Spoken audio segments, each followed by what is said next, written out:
जी हाँ, अगर मतलब जन कवि है कोई तो उससे सरकार डरती है, क्योंकि वो जनता के स्वप्नों को, संघर्षों को आवाज देता है और उनके साहस का साथ देता है और उन्हें कहीं न कहीं प्रेरित भी करता है। स्पेन के महान कवि फेडरिको गार्सिया लोरका जब वापस जब अपने देश गए स्पेन, और उन दिनों स्पेन में गृह युद्ध चल रहा था, तो लोगों ने उनसे ये कहा कि तुम वहाँ मत जाओ, तो वहाँ हो सकता है फ्रैंको जो तानाशाह के लोग जो है सेना तो तुम्हारे साथ दुर्व्यवहार करे, तुम्हें गिरफ्तार कर ले या मार दे।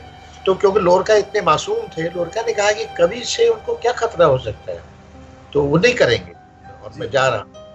वो वहाँ गए, उन्हें बाकायदा फ्रांको की जगह फौज ने मार डाला।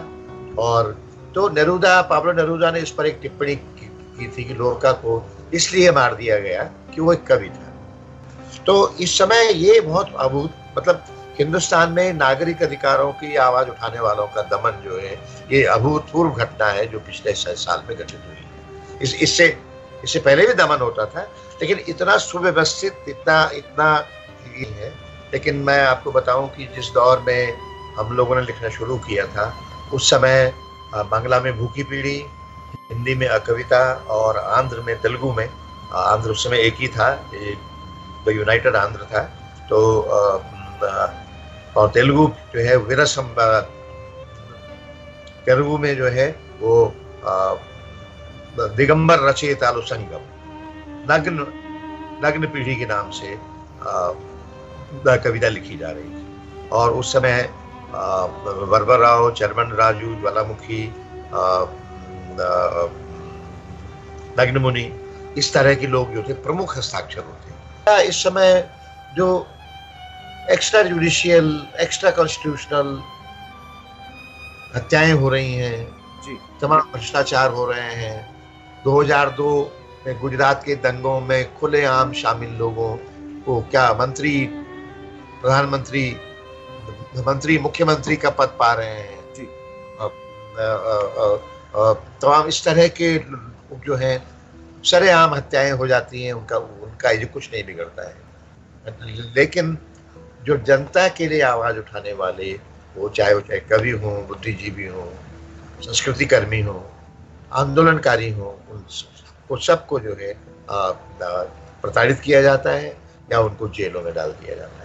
तो एक आपने सही उदाहरण दिया, तो उनकी तुलना नाज़िम हिकमत से ही की जा सकती है।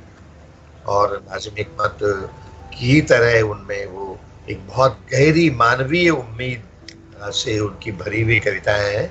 मैं उनकी आपको एक कविता जो क्रांतिकारी कविता नहीं है उस तरह से डायरेक्टली, लेकिन इस क्रांतिकारी कवि ने ऐसी कविताएं भी लिखी हैं। मैं आपको एक उसकी दो तीन पंक्तियां सुनाता हूँ। वसंत कभी अलग होकर नहीं आता, ग्रीष्म से मिलकर आता है। झरे हुए फूलों की याद शेष रही कोपलों के पास, नई कोपलें फूटती हैं आज के पत्तों की ओट से, अदृश्य भविष्य की तरह। कोयल सुनाती है बीते हुए दुख का माधुर्य, प्रतीक्षा के क्षणों की अवधि बढ़कर स्वप्न समय घटता है। तो ये भी इस कविता में भी आप देखेंगे, क्रांतिकारी कवि जो है वो वसंत और प्रकृति की कोमलता को भी किस तरह देखता है। यह जो डराता है, जो हमें डराता है, वह कहता है डरने की कोई बात नहीं, मैं किसी को डरा नहीं रहा हूं। जो हमें डराता है वह हवा में अपनी अंगुली तान कर कहता है किसी को डरने की जरूरत नहीं है। वह अपनी मुट्ठियां भींचकर हवा में उछालता है और पूछता है तुम डर तो नहीं रहे हो। जो हमें डराता है वह अपनी तीखी ठंडी आंखों से हमें घूरता है और देखता है कौन कौन डर रहा है। लोग जब डरने लगते हैं वह खुश होने लगता है और हंसते हुए कहता है डरने की कोई वजह नहीं है। जो हमें डराता है वह खुद डर जाता है जब वह देखता है कि कोई डर नहीं रहा है।